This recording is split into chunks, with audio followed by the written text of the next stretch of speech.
All right, welcome again to Social Distillation, the submarine still of the internet, where we attempt to drop the bead and pour white lightning straight onto your brain. Oh Anyone who yeah. is watching part one will notice that I have a happy hour beverage and an ice pack, because it's been a minute since we did that episode. Yep. Um, And for those that have watched part one, I did change shirts because it is relevant to the subject at hand. This is my alma mater, University of Houston Clear Lake, and is now my current grad program as well. So uh Before we get into that, I have to say, I think I might like this better than Bombay Sapphire, what is ooh, and I'm it's curious. slightly cheaper. Dripping Springs Gin. I had Okay. heard that Yeah, Dripping Springs Dripping Springs vodka is vodka is good. decent. Yeah. I haven't tried So their and gin. I saw that when I was going in. They still don't have Frios. I don't know what happened to that. I don't know if it's gone now or what. But I saw that bottle and I thought, well, let's spend a little extra, spend a little more than I usually do and see how this is. It is very aromatic. I really like it. Another one that's It's good. I can't remember the exact name, but it's something Bus, and it's a British gin, as it should be, and quite so. it's got a double decker bus on the side of it, and it's Mm, like $19 a handle, which I'll is have to look for that. cheaper than Gordon's. But yeah, it was super aromatic. Unfortunately, apparently other people discovered it as well. So Mm. the one I first one I got, I never see it in stock ever again every time I go. So uh yeah, I'll have to try the Dripping Springs because I just got a little Gordon's right now. Uh James Bond style because product placement in the new movies. I also got something new to try something different, which was I got Hammock Bay's spiced rum because it's not a real dark spice rum, and I wanted something a little lighter because usually I go for like the heavy, like Morgan's Black, and I put that in a little bit of diet ginger ale, Hmm, and the interesting. spice goes really well with the ginger. So Yeah, that's another good combo. I like diet ginger ale with drinks, but then I usually do too much volume and get an upset stomach for too much ginger. So, but that's my Yeah. own fault because I constantly do too much volume. Uh, and it's weird because it's not just the alcohol; it's my fidgety nature. Mm. Whatever I'm drinking at the time, I constantly am. If you notice watching this, I'm constantly picking something up, putting it to my mouth, and when I don't do that, I bite my nails. So it's that there's that constant interplay going back and forth. And I have it could be developmental. I know I had problems with thumb sucking when I was a kid. Mm. So it could be just this oral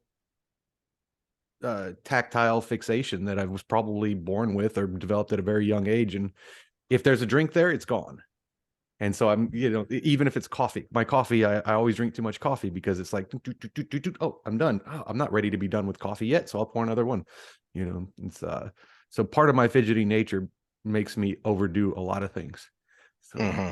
Well, that's why I have tried to get in the habit of when I finish a drink of whatever, even if it's coffee, finish a mug of coffee, pour a big glass of water, and have that in between. So I'm at least spacing it out.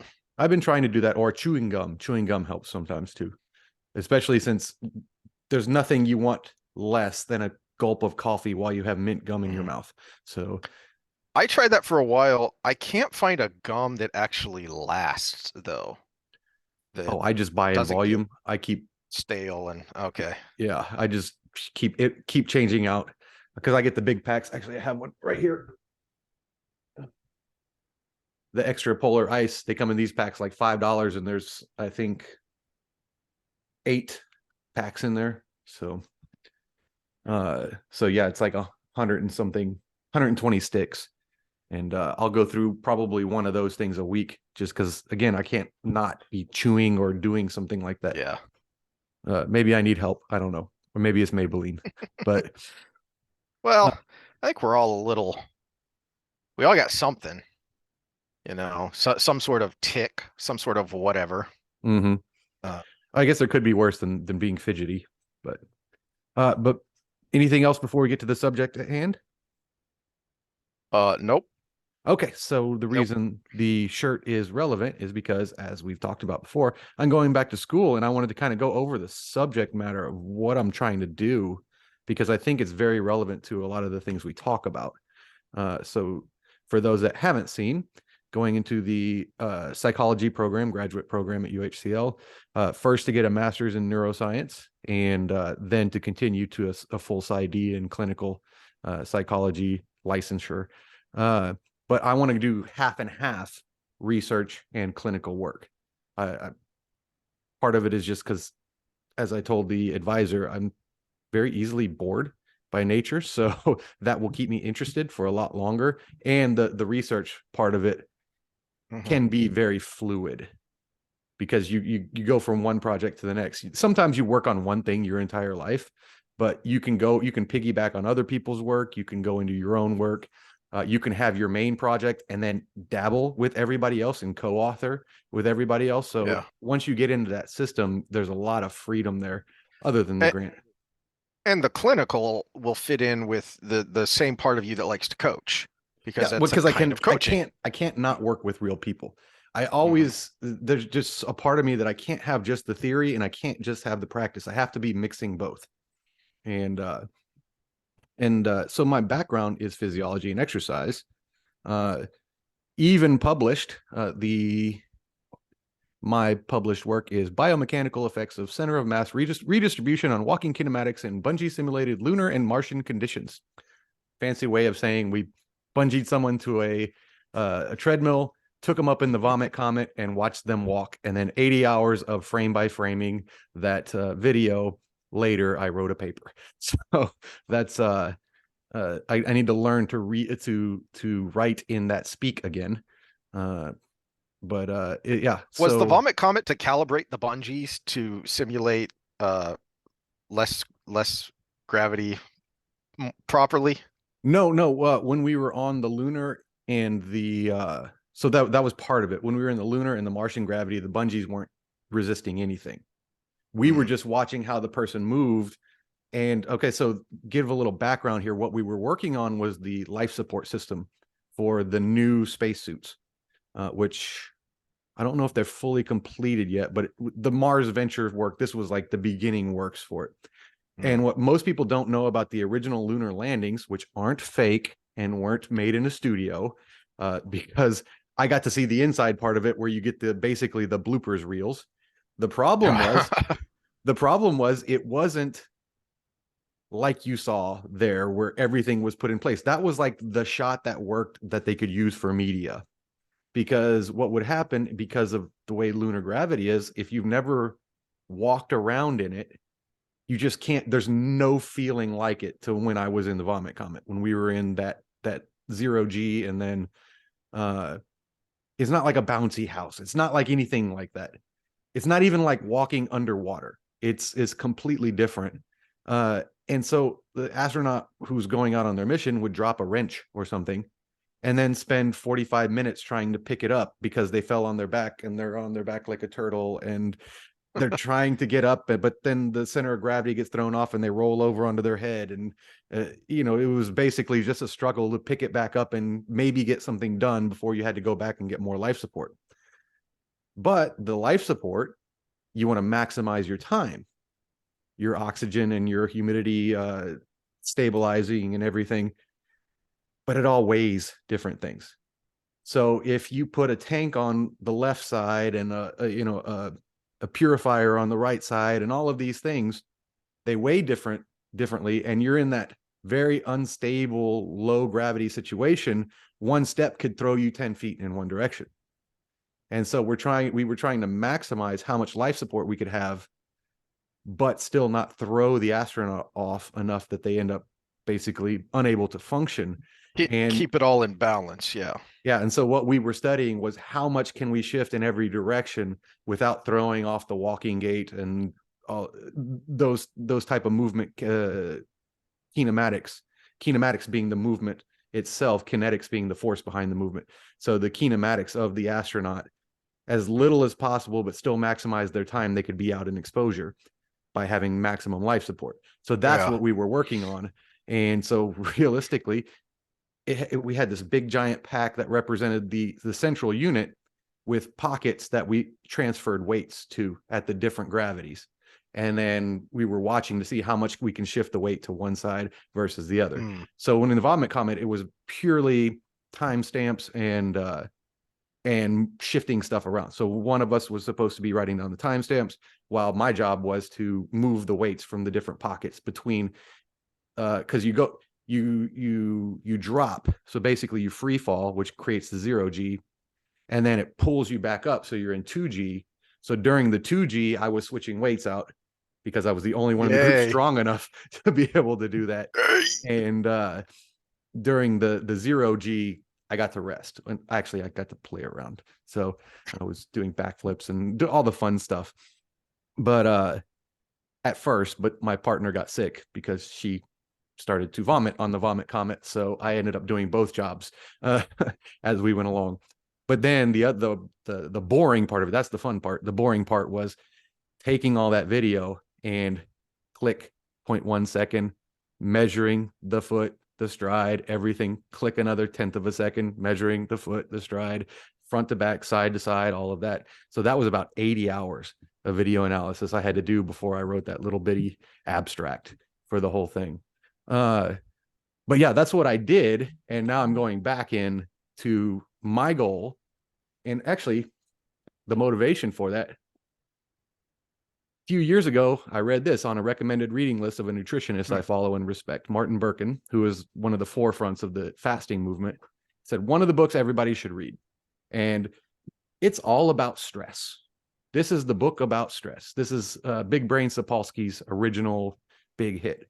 And I was going through this, trying to expand my mind. And, I had a little time and so interested. And it just got more and more interesting and more and more interesting. And I was like, this works just like exercise. This is just like the physical, the things that happen in your brain are just like the things that happen in your body when you physically stress it. And I get all the way through this book and everything's like, yes, yes, yes, makes sense, makes sense, makes sense. And then he brings up exercise related to mental health and the little bit of literature that says, well, exercise has a positive impact. Go figure, right? Mm-hmm. And then he goes into exercise and his expertise just took a nosedive. Oh And no. it was the worst exercise advice I could ever hear. It was basically strap on some shoes and do some cardio. That's going to fix everything. And I was like, no, but that's what you get from the psychiatric literature or Yeah. psychological literature, excuse me. They know exercise helps. We have studied this to some degree. Exercise helps with mood, depression, anxiety, all of these things. Physical stressors help. I heard on who did I hear it from? I'll try to remember to credit here, but they said trying to think your way out of a thinking problem is like trying to sniff your way out of a cocaine addiction, right? It's not going to work. And sometimes you need the physical stress to change your mind to get you started in the right Yeah. direction. Well, We know this, but it's not. But then the people that are studying that have no clue about exercise, so they don't know how to fine tune this advice. Now we'll get to the other yes. side of the industry where I'm at. So many people are talking about mindset, mindfulness, blah, blah, blah in their exercise, but they have no idea what that means. And you get a lot of woo science. Yes. And so why very few people, and I can't find a whole lot out there, have decided to actually know a lot about both and put them together. That's what I want to do. Mm-hmm. And you can understand how there wouldn't be a large cohort of people that would know a lot about both Mm-hmm. because they do seem dissimilar, unless you Well, purposely and want it's a to testament cross the also to streams. most people have a specialist mindset. And there's nothing wrong with that. In fact, there are good things about that. We need specialists for various Mm-hmm. things, but people need to know their lane and they need to know Mm-hmm. their limitations. We've talked about this of we're not nutritionists. We know enough about nutrition stuff to be able to say, here are basic guidelines, or to look at something and go, like, a couple of years ago when I was having issues and you said, you need to go in and have some blood work done. And it turned out my vitamin D levels had crashed. Mm-hmm. So, And vitamin D being directly correlated to oxidative stress, which is upstream of muscle pain. Yep, It's yep, yep. So we know enough to see those kinds of things so that we can recommend someone see a specialist if they need to, or if the basic guidelines don't work for them, okay, well now you need to see a specialist. We stay in our lane, okay, this is outside my wheelhouse. You need to see a physical therapist. You need to see a whatever, right? So it annoys me that people with more letters after their name don't understand that. And you can understand why, because there is uh is there a corollary or a mirror opposite of the Dunning-Kruger effect? Because where you actually know just so much about one thing you can't know about other things. Whereas oh, you know what? the The thing Dunning-Kruger you is brought up, where you know a little bit, but you overestimate your knowledge of something, right? yes, you Yeah. overestimate your knowledge, and I think part of that was also, wasn't it, that the the less you know, the more certain you are that you are correct. Mhm. Um, I think there's a flip side to that, which is kind of what you brought up last time. What was it? The Gelman, Gel Gelman Gelman amnesia. Yeah. amnesia. So, Yeah. you know, I have this specialized knowledge, so I know for a fact this is right or wrong, but because I'm so smart, I'm not going to, you know, I'm not going to question other things because I would know if it was wrong because I'm smart. Well, and that's actually part of that. So one of my things is just the overall concept of it. But I could do that from where I'm at and just reading psychological literature, right? Which I have been kind of doing for a while. But I don't want to be Big Brain Sapolsky, where I'm absolutely completely right on the training effects, and I am completely unmentored, and uh, I have holes in my literature on the other side because I have a bias of some kind in my brain. And so I have to go through the process of learning it the correct way, then creating my own style there, and then putting everything together. Because I don't want to be like, well, this is the best way to train this way. This is gives this effect. This gives this effect. This gives this effect. And then the mental part of it is very important. So just meditate. That's what you get from the people who come at it from my angle. So I have to go through the process that they're not going through to just not give this blanket general safe Mhm. uh thrown out there response to the other side of it, which is what he did. It's kind of like the old school safe. Well, you need to be more active. Jog, do something. Get your heart rate up, Mhm. sweat a little bit. What and that was I got off track because you're bringing up a lot of things here, but uh we've talked about that. We've pointed that out about get out and go for a walk. But we're not saying that's it. We're saying that is an element that can help with these things, which is correct. But that doesn't mean, oh, just go for a 30 to 60-minute walk every day and you're fine. No, no, Mhm. no, no. That's just a thing. That is a component of overall total health and fitness. Well, and You know, here's where having that some level of activity. here's an example of that blindness. I hate to talk ill about Sapolsky because he's one of my intellectual heroes, but Hmm. his knowledge of exercise is just so poor. Uh, Hmm. he gave a recommendation that is counterintuitive to the rest of the book because the whole book is about chronic low grade stress, chronic low grade stressors being the problem. Why zebras don't get ulcers? Because when the lion jumps out at you to eat you and you run away from it, that super stressful event actually has a positive impact. But when you walk around life constantly worrying about lions and you never see one, you end up with ulcers. And that's the whole point of the book, Mm. was the chronic low grade stress is the problem that's eating us away in Western society. Whereas he just gave an exercise recommendation that is basically chronic low grade stress. Oh, He should have gone all Martin Rooney and been like, I want hill sprints. Give me hill sprints. 3 sets of 10, 40-yard hill. There you go. And yeah. that would have been a more positive, because then it would have been acute stressors that you in turn go home, eat a good meal, get some good sleep, and recover from.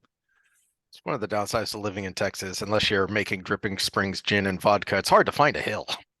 We got a good one. Challenger Park, named after Mhm. Challenger Shuttle, has a great hill. It's almost exactly 40 yards up to the top, and it's Oh, nice. probably a slope like yay. Yeah. And it's specifically made for that. So it's sprint up, walk down, turn around, sprint up, walk down. The problem I with Texas in that regard isn't the hill, it's 80% humidity outside. I remember watching a thing years back, talking about LaDainian Tomlinson's exercise routine, and he built a hill in his backyard with sand for that purpose to do hill sprints in sand. Yeah. And that was real popular for a while, especially in the football arena. Now you got to be careful with that. It might be why he didn't have the best straight line speed, because if you run your athlete in sand, you change their running mechanics. And that's a risk there. But as far as the hard work part of it, yeah, he was Oh absolutely yeah. correct. And by the way, for any new Texas residents after the California days or wherever you moved from, especially New York, this is the truth, guys. This is the truth. This is what we call pre-summer. Yeah, that's why Some people call it spring. yeah, start spending time outside, because you can acclimate, but it takes a minute. You can't just jump out into it. But Yeah. All right. Where were we?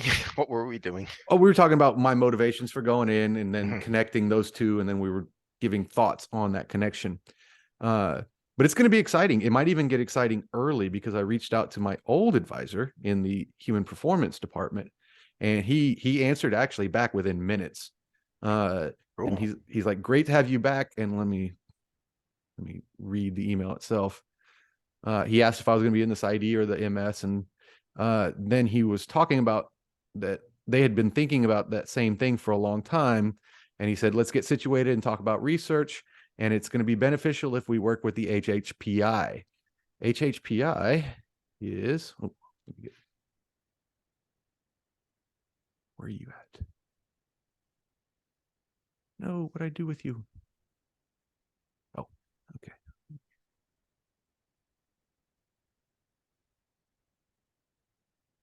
Did that come up? Okay.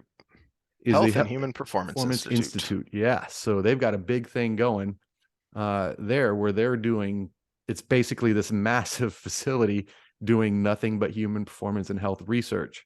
And what he wants me to do, I'm not bringing up his email on the screen for obvious Mhm. reasons, but he wants to see if we can integrate my thoughts into, they're doing a 5-phase progressive strength training program that repeat perpetually. Each round is 42 weeks long, and they're studying it's a longitudinal study on aging with resistance training. Hmm. And each arm is 42 weeks long, so that tells you, I mean, each one's about a year. Yeah. That's it's pretty exciting. So we'll That's cool. That's in depth. That makes me really eager to see what the results actually are, because you know you're going to get some quality data there that you can dig into, because you're yeah, going to have I don't know a if it's long-term randomized study. control, but it's at the very minimum prospective, which Hmm. is light years above respective cohorts. So you started with a population, you did your measurements, and then you go forward. Now it's hard to blind that kind of stuff, because if you're doing power cleans or if you're not, or that kind of thing. But yeah, I'm curious to see what they're doing and how we can incorporate stuff in there. And the neuroscience head, her specialty is changes in behavior as we age too. So this will be I think it's going to be an interesting time. And I've talked about William Costello before, out of UT, uh, postdoc. I think he's a postdoc now, but basically he's become pretty, Twitter famous. But all he's been doing is giving a play-by-play of the research that him and his cohorts at UT are doing. And he's the one that does a lot of the incel work. Hmm. Yeah. So Okay, yeah, that name rung a bell, and I was trying to remember it. I figured, okay, that's probably one of the people that we talked about or was brought up while we were listening to stuff when last time I was down there.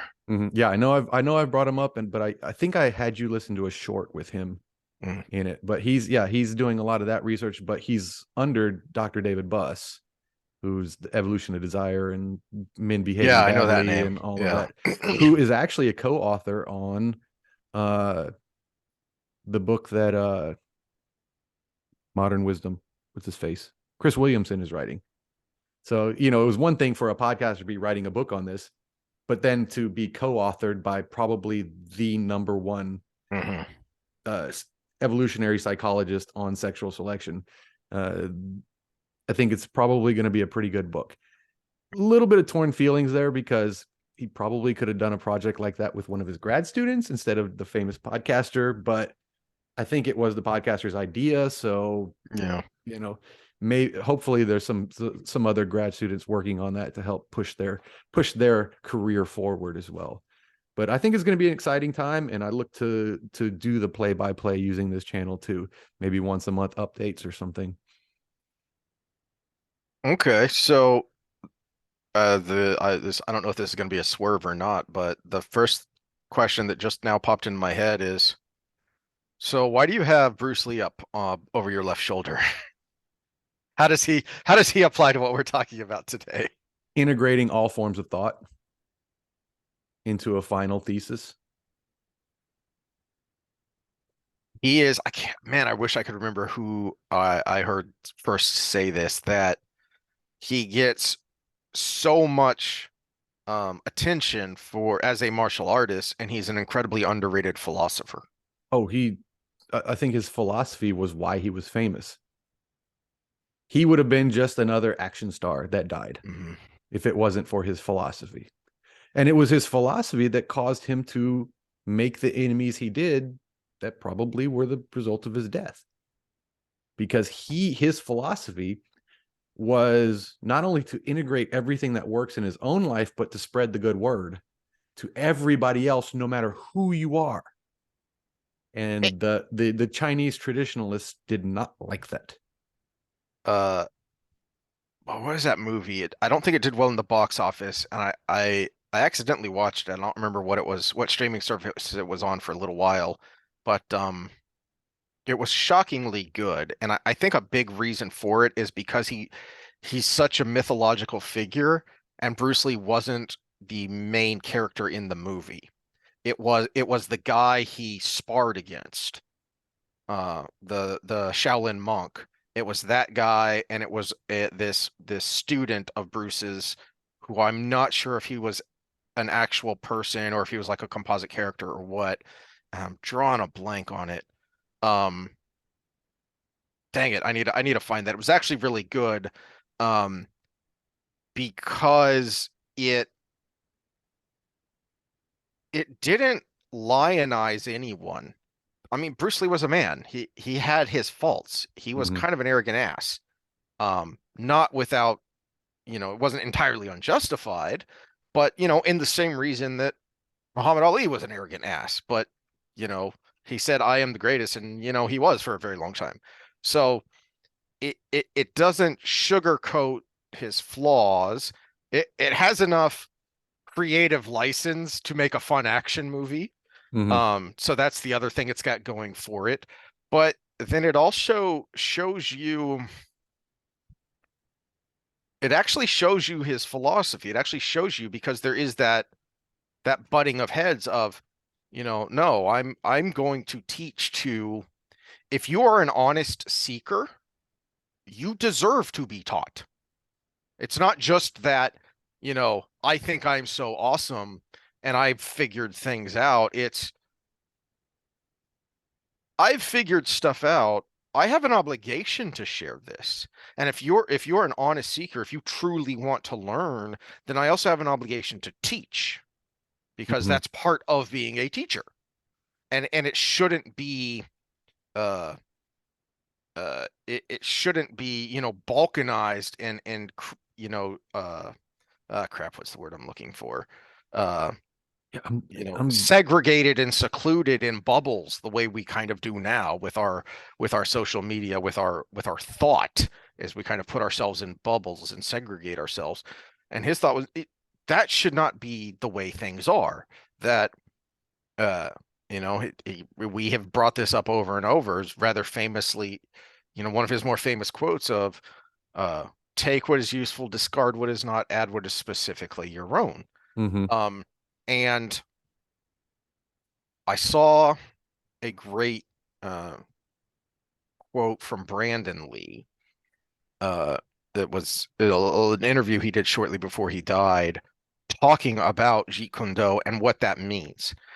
And he got rather philosophical of, well, in a sense, the martial art I do, what you see on screen is in part what my father taught me, and then what he taught his students, who then taught me after my father died.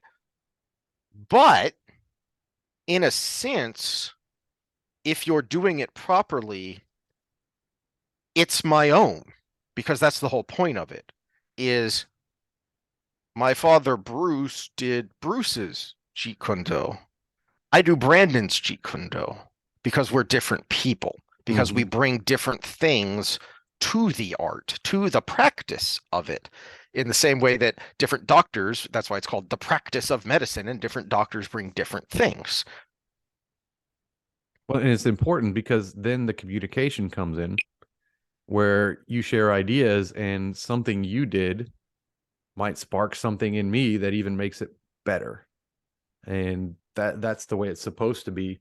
In martial arts, it's at least in some that's like the case for mixed martial arts, right? The jujitsu guy got with the wrestler, got with the boxer, got with the Muay Thai guy, got with the traditional Shotokan karate guy, and they all just sparred around, and whatever worked, they just kept, you know. Mhm.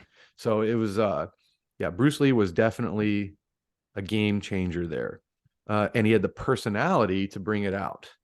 And that's another important thing. People forget about that. You have to have the personality as well. He you listen to, or I think it's in the prologue of 12 Rules for Life. It's like how Jordan Peterson was described by his friends, where he was the guy philosophizing at the party, Mm.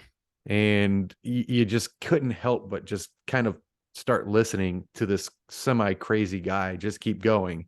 And if you listen to just Bruce Lee, yeah, we knocked it down to the good clips now. But if you listen to it in long form or read his books, which are basically notes of thoughts, they're like the thoughts I send myself when I'm drunk in the middle of the night.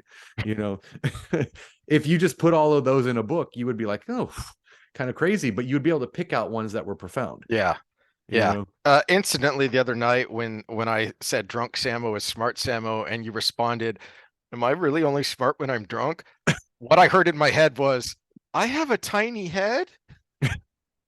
And if you don't get that, then you need to educate yourself better, because you no, should understand that the reference. problem is I only speak out when I've had a few. Hmm. Hmm. The thoughts are always there. I just Yeah. they just stay in here when I'm, and So that's for good or for bad, because sometimes you can be a little offensive when you do that, and before we I'll swerve admit away to from that. Bruce Lee, while we were talking about that, I had a thought that has actually annoyed me and made me angry the more I think about it.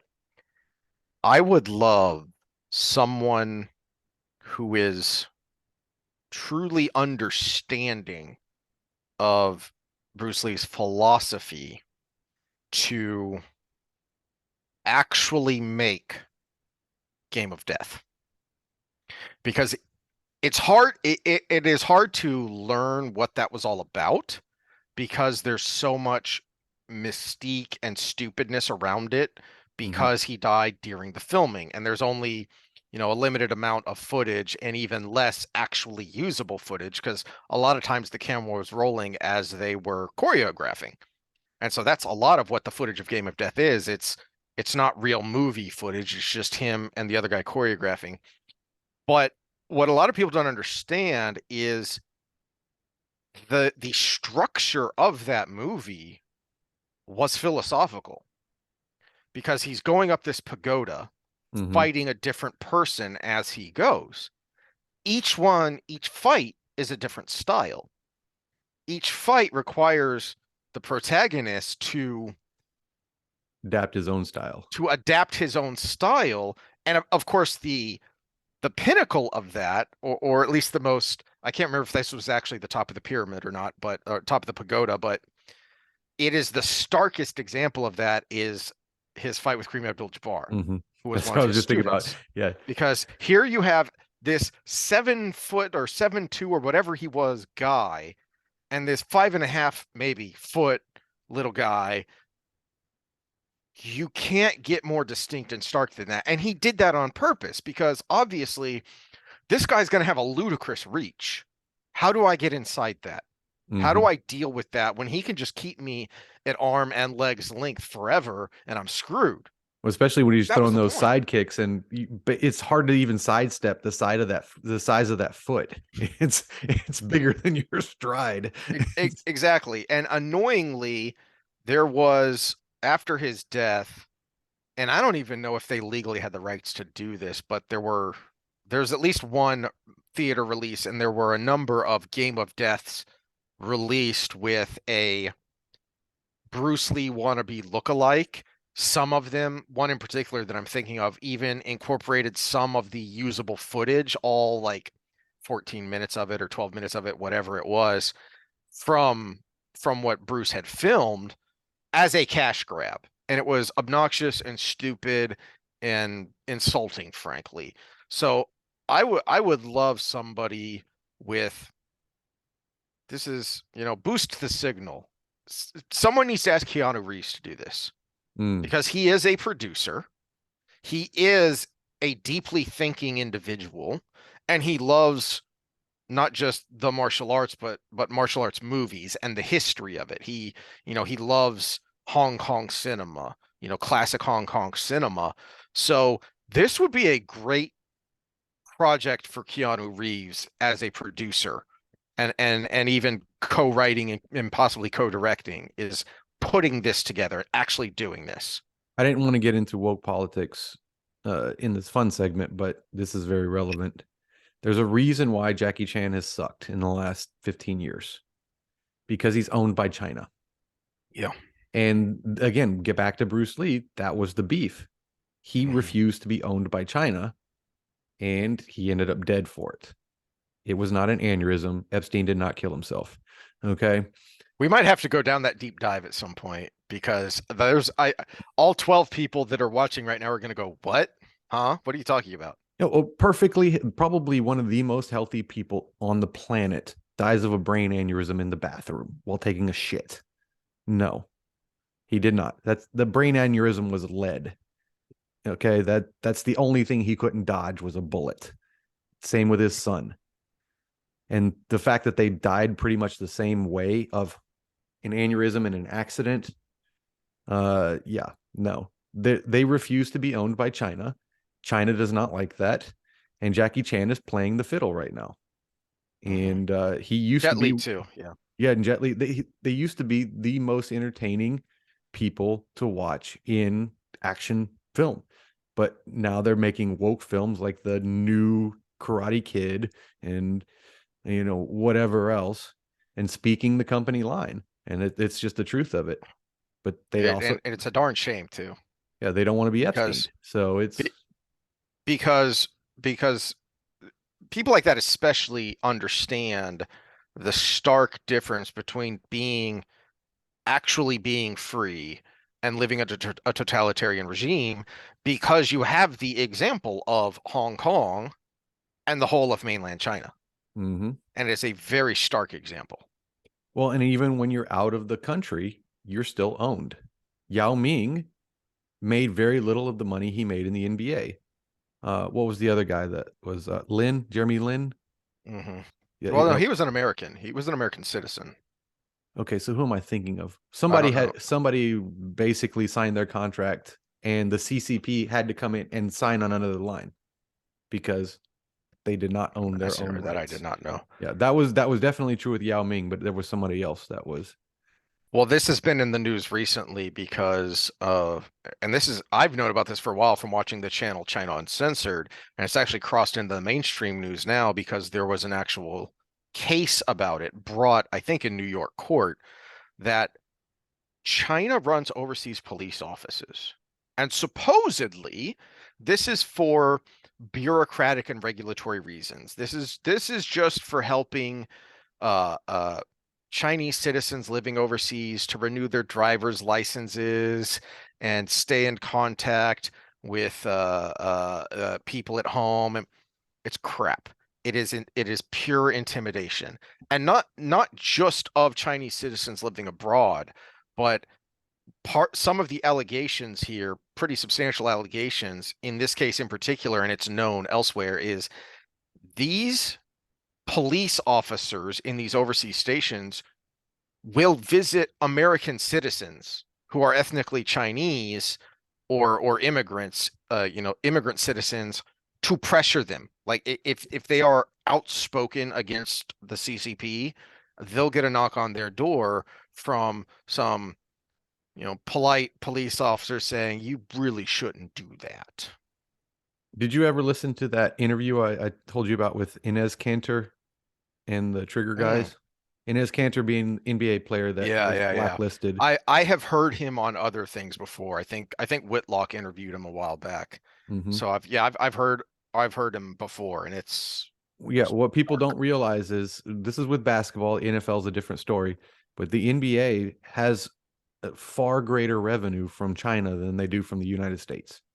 So if you're like, why, Yeah. if they're the National Basketball Association, why are they so And anti-American? it It's because they're making mhm. more money by the people they're appeasing than by us. And it's not just them. It's kind of how we talked last time when we were ranting about the incestuous nature of healthcare, health insurance, not healthcare, but Hmm. health insurance in the United States, and how it's kind of incestuous with the government and stuff.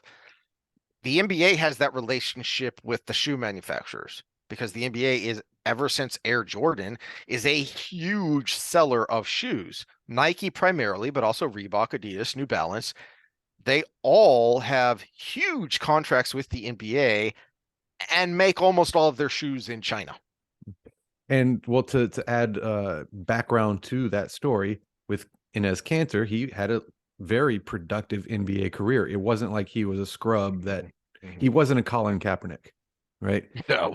He was a perennial all-star, and he started speaking out because of his faith. He's a devout Muslim, and he started speaking out, and one of the things he did was he wore shoes saying "Free the Uyghurs" He on was it. one of the first major public figures to bring awareness. One of the few times where awareness actually matters because people don't know because Mhm. it's a closed society. And what happened in China was they actually stopped showing games where he played in. And of course, that cost the teams that were Hmm. supposed to be aired on those television sets. So they refused to show any game that he was involved in until the NBA did something about it. So they confronted him several times, and he said, "No, I'm not going to." And he was technically not breaking any rules, but he still ended up being blacklisted from the NBA. We almost saw it with Kyrie Irving. Hmm. Had it's funny because notice how much about COVID is just kind of dying away in the midst of the news.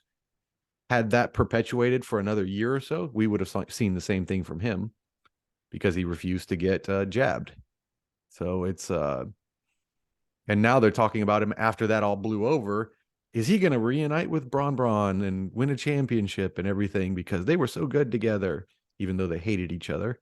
Uh, it's yeah, people don't know the money that's going around and who's actually behind all this stuff, which is why I have another book up here for our why I'm going back to school thing, counter wokecraft. I'm gonna have to read that over the summer to make sure I can counter uh, the system Hmm. at this point, because they're going to want equity statements for research and stuff. I'm going to try to pull a James Lindsay, I think, and just write satirical equity statements to send in, and try to break through the system that way, and then expose them after I'm done. That might The be fun. narrative is nothing new. It's just people are paying more attention now. Hmm. So I've mentioned this before, but if you're a political nerd like me and you've been paying attention, you know that the consensus of scientists is crap. And one of the ways it's crap is, as an example, if you are a biologist who has next to no knowledge about climate science, but you want a grant. The easiest way to get a grant is to write a proposal saying you're going to study the impact of climate change, or back in the day, global warming, on the spotted owl. And now Mhm. you have a grant to study the spotted owl, and you just need to throw in something there about the impact of global warming slash climate change about the spotted owl. And now all of a sudden you are a scientist who agrees with global warming. Yeah. It's just the narrative, yo. Yeah, and I'm going to try to keep my stuff as neutral as possible so I don't have to compromise any I uh ideals, but also don't miss out on being able to do this kind of stuff. Mm-hmm. You know, I really just want to, when it comes to my research, study the downstream effects of the neurotransmitter release in your brain with mental stress that is systemic. We it doesn't just stay in your brain, it goes to your whole body, and how that increases oxidative stress and how that increases Mm-hmm. pain as we age and all of those things. And then how the reverse feedback loop of actually being up and active can counter that effect. Yeah. There's nothing political about that. No. There is zero political about that, but I guarantee you someone can make a political argument into that. If someone out there is smarter than me, I can't think of one, but you're right. Someone would. And Oh, someone I'm would say that this is systemically, or this disproportionately affects black ageist, people, blah blah blah blah. ableist. Yeah. Ageist and ableist would be the easiest one to make. I mean, for crying out loud, we already have that with body positivity. Oy. Yeah. Well, everybody says, "Why are you so political? You're just a trainer." It's like, have you seen the body positivity movement? It's kind of like invading my area of expertise. I have to be to do my job because Mm-hmm. no, and this is actually something that's happened to me in my professional life is advising someone that they could lose a couple 100 pounds and be more healthy is apparently the wrong thing to say because now you're fat shaming. When they walked into your gym and asked what they need to do. And it wasn't even the person that walked in that accused me of it. It was her friend. My You're not a only very good friend, friend. my only bad Yelp review, by the way, was that friend. My only bad Yelp review under a pseudonym, by the way. Didn't even have the balls to do it. Oh, she Of didn't have the course. balls to do it on her own. Well, I mean, it's a brave new world. You don't know if she had But balls or Nikki not. picked the name Nicholas, so she wasn't very smart.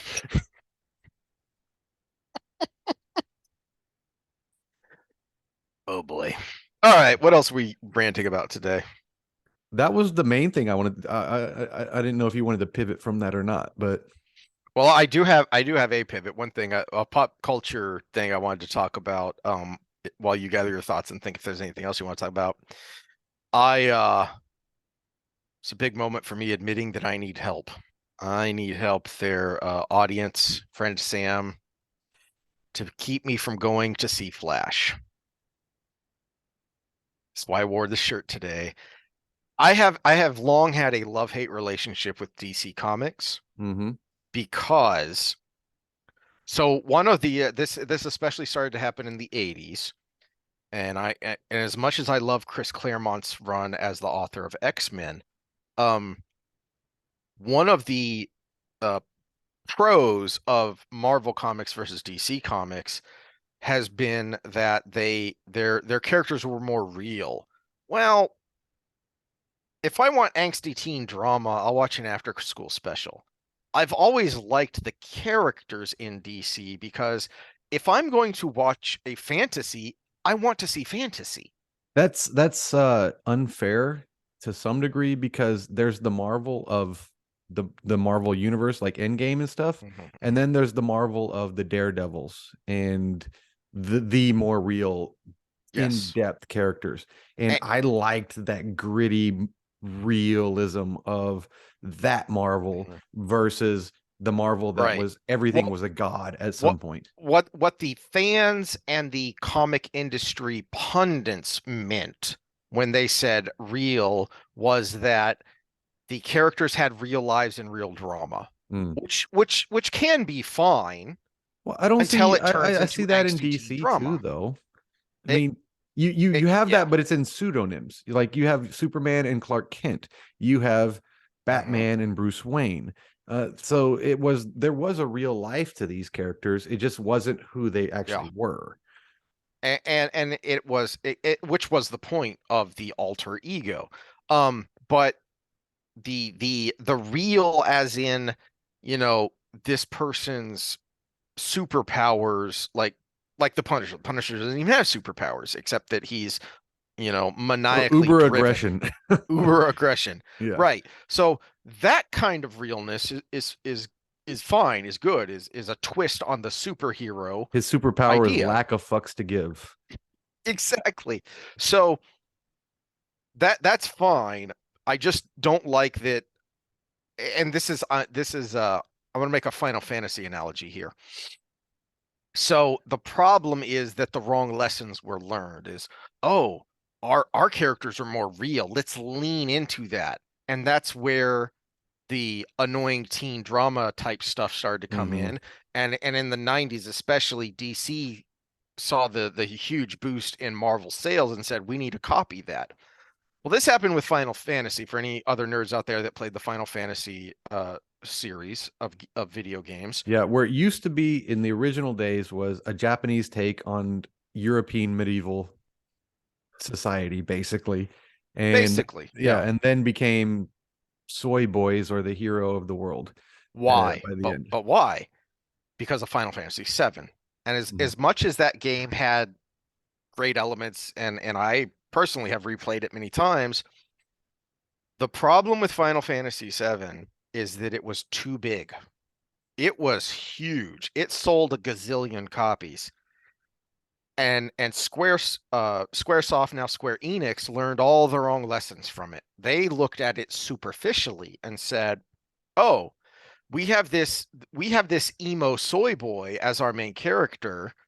So Except going he forward, swung a freaking ironing board as a sword. exactly, exactly. You ripped off what was that? Was that manga and anime Berserker? Uh, Oh yeah, yeah, which yeah. is which Oh, was a huge hit. I It have ripped never off seen that. the end of that. Yeah. I've heard it's great, and I need to go back to it at some point. But anyway, what they ignored was, I don't know if you remember, but Chuck had a VHS that came with, I believe, a video gaming magazine. And it was like a 20-minute long preview of Final Fantasy VII that just came free packaged, you Yeah, know, with we all watched this. it together at It your it house. it Yeah. had an extended trailer. It had a gameplay and cutscene scenes in it. It had interviews with developers. It was incredibly expensive to put out. Their marketing budget was ridiculous. That's why it sold a gazillion copies. Hmm. You don't have to have the emo soy boy. You could have another character if it is an engaging game, an interesting story, and you have an incredibly effective marketing budget. Well, you've seen the results. It's that ever since Final Fantasy VII, especially now with the last few, these games have been costing Square and Sony money because they have been taking longer and longer to put out and selling fewer and fewer copies. I'm really concerned that that's what the Flash is going to do, because the early buzz I've been hearing from Nerdrotic, from Drinker, from Chris Gore, and some other people is that this movie's actually good. And you compare that to the other DC movies, and which have either been meh or actually bad. So Chris Gore, can't remember his channel. Sorry. He is he has been he has been in the movie review business so long. He was actually on G4 back when it was on TV, before it was a YouTube channel that imploded. And he put it basically this way, paraphrasing him, is that the first hour of the movie is a slog to get through, because not only is it Ezra Miller, it's two Ezra Millers, which isn't spoiling anything if you've seen the trailer, and he is insufferable. But After an hour, you get to Michael Keaton, and it becomes a Michael Keaton Batman movie, Hmm. and it's incredible. And I heard that, and the how old was I in 1989? The 10-year-old in me who remembered going to see Batman in the theaters. The 9-year-old in me, because you're an old man. Yes, because I'm an old geezer. I was Mhm. double digits. That the 10-year-old came back and was like, because that those Tim Burton movies were incredible. Even I the still second one have that was. VHS. I got it for Christmas that year. So to hear that is the third movie we never got, and instead we got Val Kilmer, and then after that we got George anyway, Clooney. best to not talk about it and move on. At least the George Clooney one, it was supposed to be campy. They leaned Yeah, into it, you yes, know. it was that was their basically that was their take on Adam West, Mm-hmm. was what that was. But it was such a hard turn from what it had been. It was like you can't do that all You in had one to start go. a new No, uh you've got yeah, to reset it up. You've got to yeah. reset the board. Yeah. So my concern with the Flash is that if it does really well, DC, Warner Brothers, my hope is that James Gunn already has a plan, and so it's not going to be changed. And Zaslav has cleaned house enough at Warner that it will not be changed. But my concern going forward is they're going to go, oh, this is our first big hit. We have to keep Ezra Miller. The guy's a tool. He's insufferable. And he's a prime example of how the idea that if you're part of the Rainbow Mafia, you're an oppressed minority is, my wife's over there, so I can't say what I want to say, bullcrap. Because that guy should have been fired years ago. When you look at the long list of literal felonies he has committed, or felonies and misdemeanors, and you go, why isn't this guy in jail, let alone he's never been charged until now? Because he's on the black book. Dershowitz is his lawyer. By the way, the Rising just put a apparently Daily Mail released some black book information. So look that up, and maybe we'll talk about it next time. But Juicy. yeah, some juicy stuff in there. But getting rid of Henry Cavill was a big red flag for me. Mm-hmm. So I'm already a little concerned. And Which then is funny because he supposedly left The Witcher to focus on Superman, and then they immediately canned him as Superman. And it's almost like Henry Cavill wants a quality product, and these execs don't want. Yeah. Well, it wasn't just to focus on Superman. It was in large part because the showrunners had become insufferable. Mm-hmm. And well, but that was the official. Yes. The official release, and but then it just was totally imploded by the fact that he was canned as Superman. And so it's like, what is it? Was he focusing on Superman, or was it you? Yeah, what we never got was the Patrick Warburton Batman, which is the Batman we all deserve. Does he not have that air?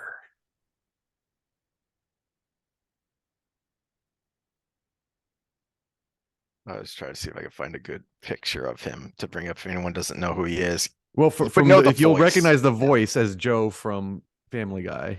Yeah. The big dumb guy from Emperor's New Groove, which was, I looked at the trailers and said, ugh. And when I actually got around to watching it, I was like, wow, that's surprisingly good. And primarily because of him. But then also John Goodman and David Spade were great in it as well. David Spade works so great as a support as a play off the other person character, and he was able to play off Goodman really well, just like he did with Chris Farley back in the day. I liked his live action Tick. I just thought the show itself was terrible. I liked Joe Dirt. That was. I was talking about good... Patrick Warburton. Did you? Oh no! I didn't. You didn't watch that? No. Okay. No. David Spade as Joe Dirt. It was super silly, good waste of time kind of stuff. If you want to watch some good David Spade, go. I can't even remember the name of the show, but he for one season he had a show. Was it Spin City? No. The show he had on Comedy Central that was like a talk show type thing. Oh, I don't know. So it was like a late night show because he would come out, he would do a monologue, and then he would sit down with the guest. One of the episodes was like a reunion of the Weekend Update guys. So it was Kevin Nealon, Hmm. Dennis Miller, and Norm Macdonald. The good Weekend Update guys. Exactly. So Not what is it, Shay and who knows? yeah. So for some inexplicable reason, someone thought it would be a good idea to have those three guys sitting out while David's trying to do his monologue, and they're just heckling him the whole time. It's Like beautiful. like Mystery Science Theater style. Hey, David. Hey, you know that? Hey. And then, That's not a bad Norm Macdonald there. We could pull that out more often. and then he has a Norm Macdonald joke that is so that he ends with and gets like a standing ovation, and Norm just like gets up and pretends like he's walking off because it was kind of brutal. So go watch that if you want some good David Spade, and if you want to make yourself sad because Norm is no longer with us. No, Norm is no longer with us. Yeah, sometimes I think I do better with impersonations of someone impersonating somebody. Like who was the guy that impersonated Bill Clinton on Saturday Night Live? Oh, um, crap, I'm forgetting his name because he was really good. He did a lot of good impersonations. Yeah, he was the one that was when they did Weekend Update and they were doing the movie reviews and he was doing Independence Day and he goes, "I really liked in that movie. Did you see the part where the president's wife dies? That was a really good part of that movie." I need to look that up. Who was that? Daryl Hammond. There Yes, you go. yes, yeah. So probably do a better impression of Daryl Hammond doing an impression of Bill Clinton than I do of Bill Clinton. So, So I was having trouble because the first name to pop in my head, even though I don't even remember if he did Bill Clinton, he did a great Reagan. Phil Hartman, another oh, great, no Phil longer with Hartman, us now. yes, yeah. Yeah. Oh, that's tragic too. He was trying to help someone who was an addict and she shot him. Yeah. And Yeah. yeah, that's Yep. The world sucks. fire bad. Here to talk to us about the wildfires in California is Frankenstein. Fire bad. Thank you very much. Yep. Yeah, Phil All Hartman knows right. good stuff. All right. Well, now that I've successfully derailed us again, what else? Was there anything else we wanted to talk about? No, I had stuff because we still need to do the well, this will be something that will go forward because I'm going to be studying apparently under some of these people changes in mindset as you age, which has been our relationship talks because part of my Point. thesis already was it's the fact that we're at different stages in our lives that is causing all these problems, which we didn't have before because we were too busy, trying to stay alive.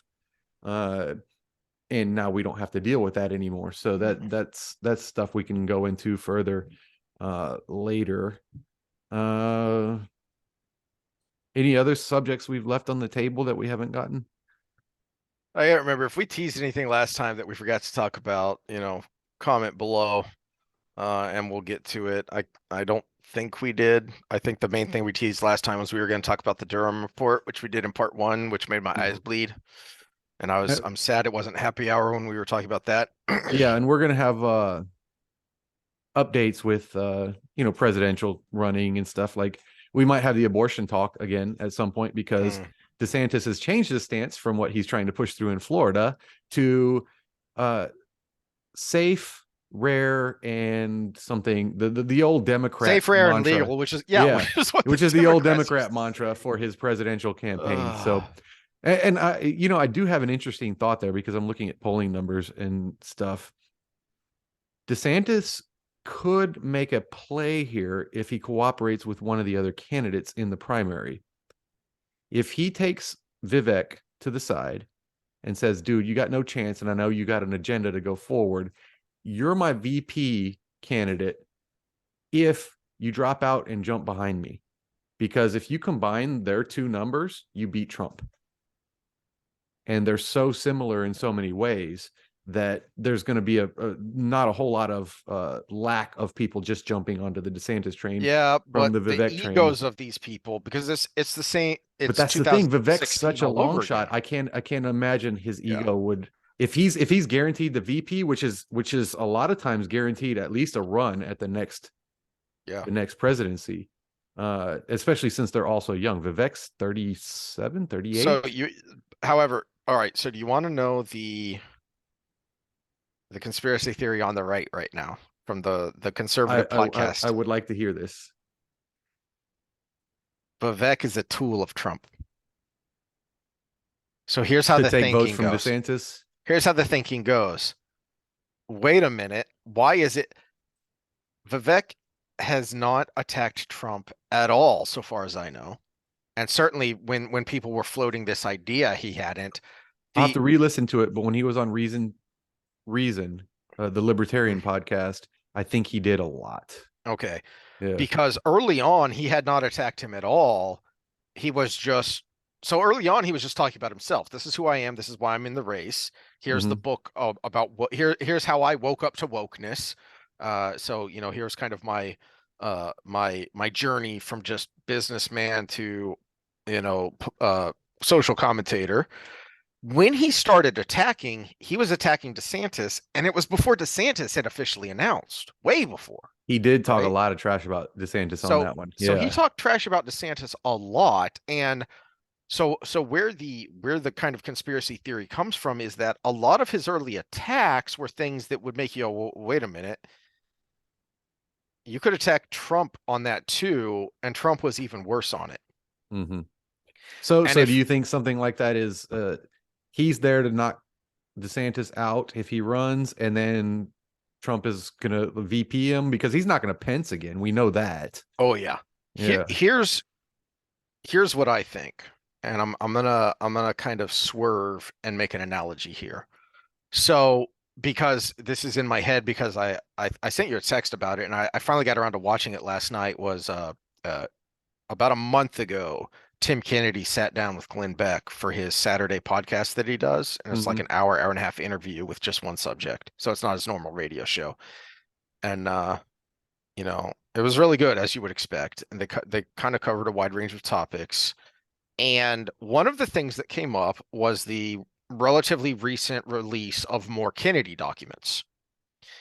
And and this is something so this is basically they stole my thunder because they talked about what I have long thought about this, which was the cover up wasn't because the CIA was in on it or did it.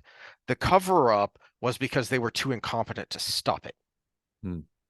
Because some of these documents, and I haven't dug into them because I've never really cared about this topic, but you know, according to them, their interpretation of it was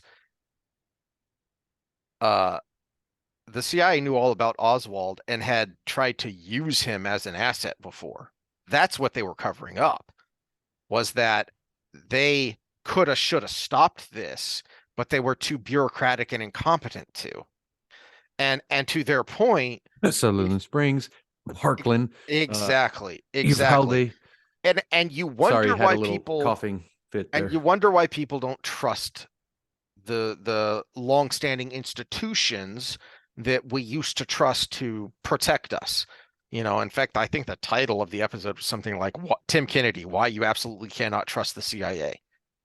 And it was a lot of that of And for those that aren't familiar, Tim Kennedy is not related to RFK or yeah, yeah. JFK or any of those. Tim Kennedy was a special forces guy, also UFC fighter, and runs some NGOs that got a lot of people out of Afghanistan He during was a the, big player in that yeah. in where when the government dropped the ball, former operators who had worked with these people and knew they're on a list, and not only they, but their family is going to be killed when the Taliban takes Mhm. over. Yeah, They work to get these people for out of there. perspective, independently flying old junk planes in to pull people out. Yeah. Yeah, It was one of the frankly more shameful events in US history, but I digress. yeah, So the reason I bring that up is because that is a great example of don't attribute uh, animus where incompetence can explain things. That is the most likely scenario when it comes to the Kennedy assassination. Same thing here.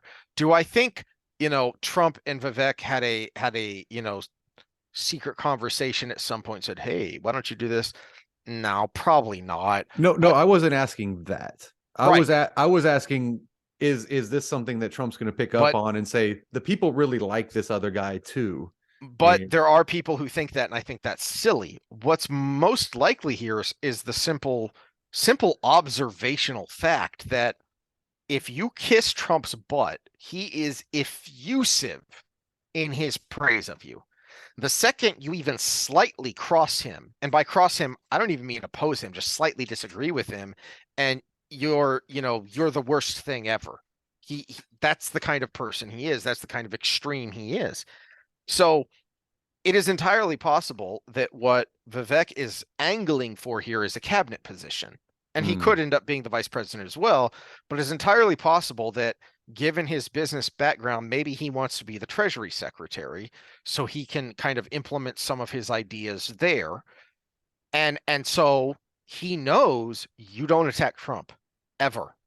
And so if I attack Trump, the guy that Trump is attacking, even if I don't praise Trump, even if I just don't attack him and attack the guy that he's attacking, that puts me in his good graces. And I know that I am the longest of long shot. Well, no, there are other longer shots here, but I'm a long shot here. This is a two-man race. This is Trump and DeSantis. So mhm. if I help take out DeSantis, then that means I'm at the top of the list for Trump's administration. Okay, so let's take a moment here to close things out to make bold predictions on air, on camera. Okay, so we know if Biden wins the primary and wins the election as Biden Harris as status quo, right? We know nothing's going to change there because even as bad as Harris has been, I don't see Biden making that change if he wins the nomination. Uh, okay, so if Trump wins the nomination, who does he put forward as his VP candidate? Bold prediction from Heath. Because it ain't going to be Pence. We know that. So there's no status quo there. Who do you think would be front runner? So I think a lot of people think the obvious choice would be DeSantis because of his popularity and because of the electoral votes of Florida. But one, as a resident of Florida, I think Trump probably figures he has that locked up. And two, it took a lot of butt kissing for Ted Cruz to get back in Donald Trump's good graces. Mm-hmm. So Trump, I'm not going to say he holds a grudge because again, he's bipolar. It's you're the greatest thing ever or the worst thing ever. So, but there's a switch that has to be flipped. So there's not a gray area there with Trump. So I really don't think it's going to be DeSantis. Even if DeSantis doesn't attack him in the primary, if he just gives him a difficult campaign, then he's not going to choose DeSantis. Also, in just the pure calculations, I don't know what that gives you. I Well, think the whole it point. shores up the Republicans that would have not voted. Yes, but I don't know. Well, I don't know who's advising him, so it's hard to say there. But the point of Pence was to lock up to shore up what Trump thought his strength was, which Mm-hmm. was the Rust Belt, the forgotten American, the blue collar union Democrats who used to vote Democrat and felt like they had been abandoned by both parties. And Trump was kind of their spokesman.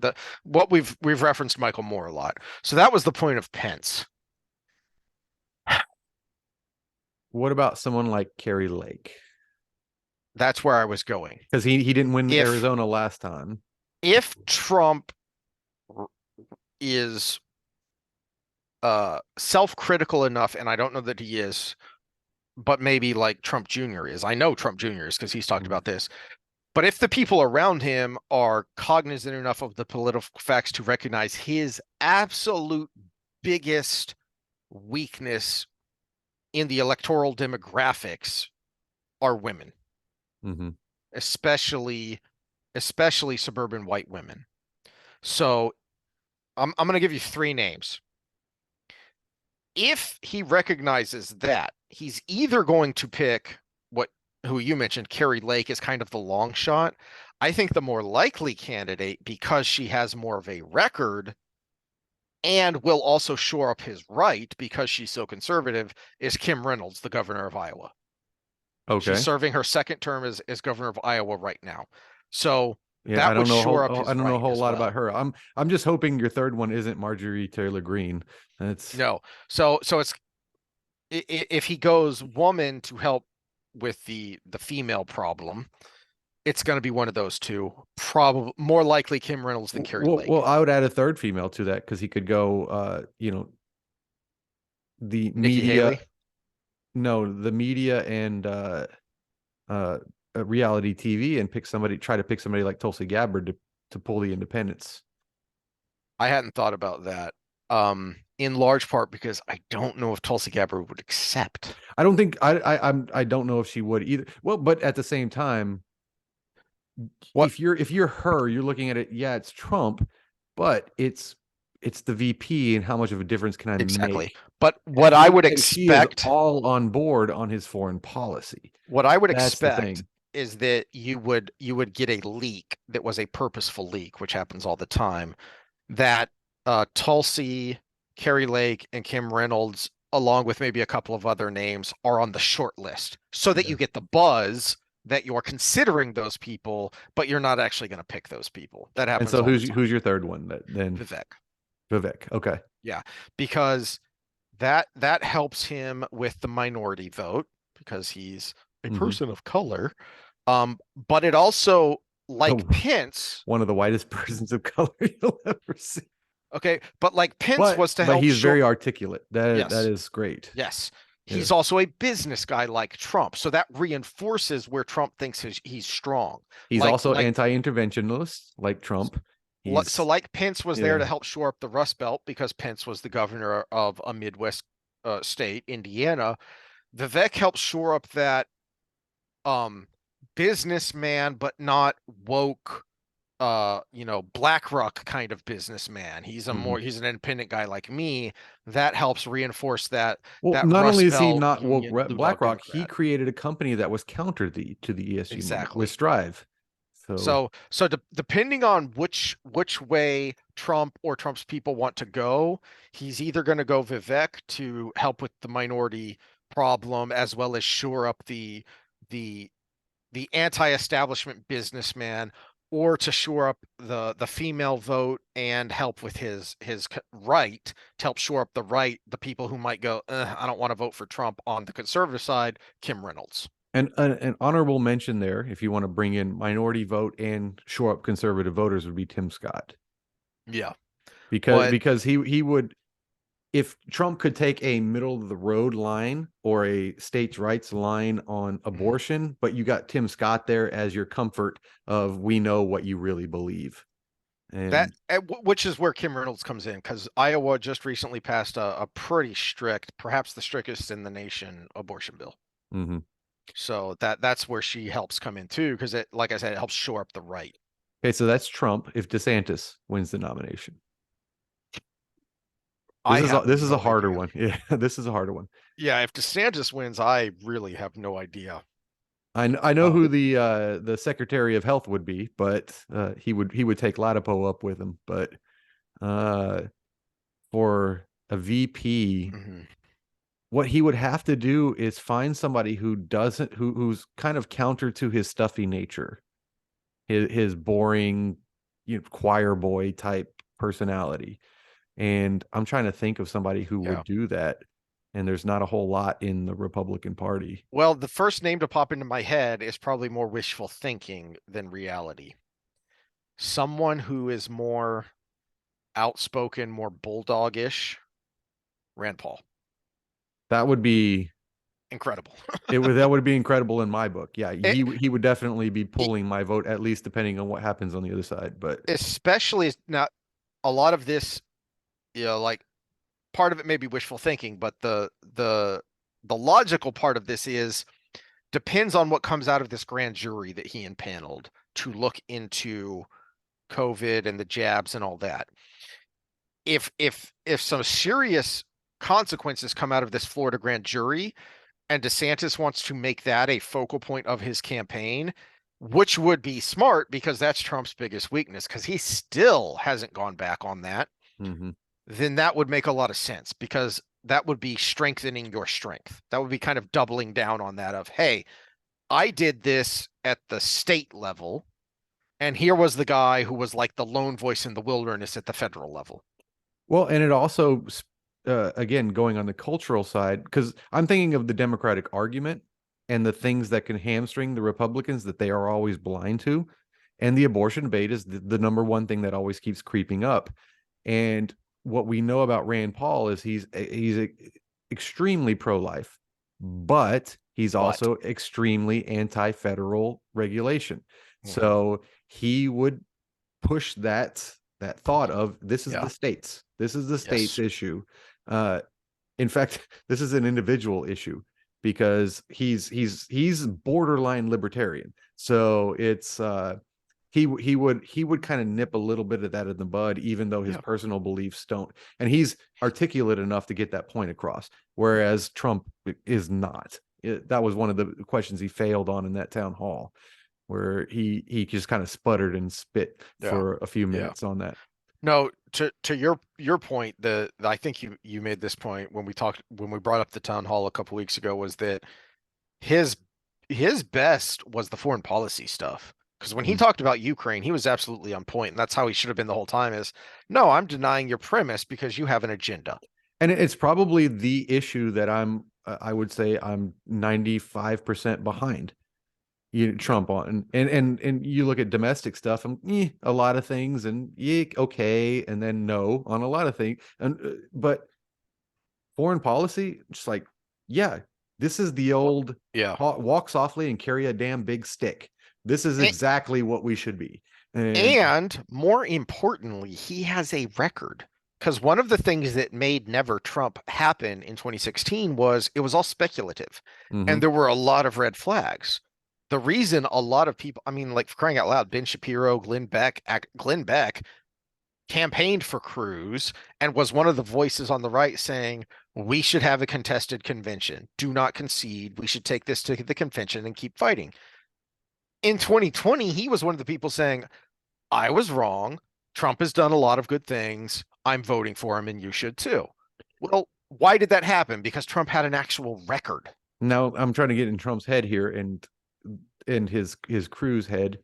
Uh, would there be a possibility of a Rand Paul VP nomination there to play with people's minds in the sense of, yes, you said he's still all in on this, but he just picked a VP that Yes, has been the major skeptic, and not only the major skeptic, that's a but good point. WWE style on Fauci. That's a good point. The problem is, I don't know if Trump is self-aware enough to do That's that why I said because his he's crew. such an ego-driven nutcase. But he does like Rand Paul because Rand Paul played ball while Trump was president, Mm-hmm. to it, Okay. including things that really made a lot of the conservative base mad because Rand Paul supported turtle face Mitch McConnell, who's one of the most corrupt individuals, frankly, in the Senate, and he supported him as majority leader when a lot of people wanted him to oppose it. A lot of people in the base wanted him to oppose it, but Trump was like, no, no, he's my guy. Play ball here. And Rand Paul played ball with the Trump administration. So he's on Trump's good side. He does at least have that going for him. So one more. We're not going to do Carrie Ann Williamson because I mean, she's polling decent, but she's not a threat. But RFK, if he gets the nod, who does he pick? The first name to pop into my head is Tulsi Gabbard. That's what I was thinking because he's representative of the party she wanted to be in, Yes. and she will pull so many independent votes that it's unreal. It that would solidify what is kind of his message, which is returning the Democrat Party to the Kennedy name, to what it was with Mm-hmm. JFK and RFK, and away from the radical woke craziness.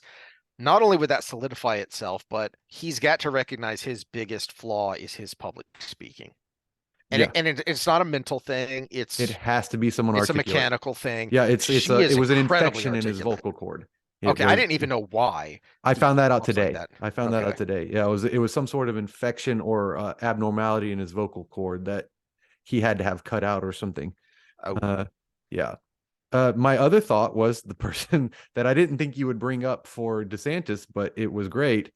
Is I want to see, this is more of a want, but it's a possible want. I want to see a candidate reach across the aisle. And because of the major issue of the COVID stuff, Rand Paul. I saw where you were going there, Yeah. and my first thought was he would win in a landslide. My second thought was there's no way Rand Paul would accept because party politics are party politics. And even someone as awesome as Rand Paul, I think, is still beholden to party politics at the end of the day. But that's the thing. We need this is the We do. want here. We do need a break in the system But for a second.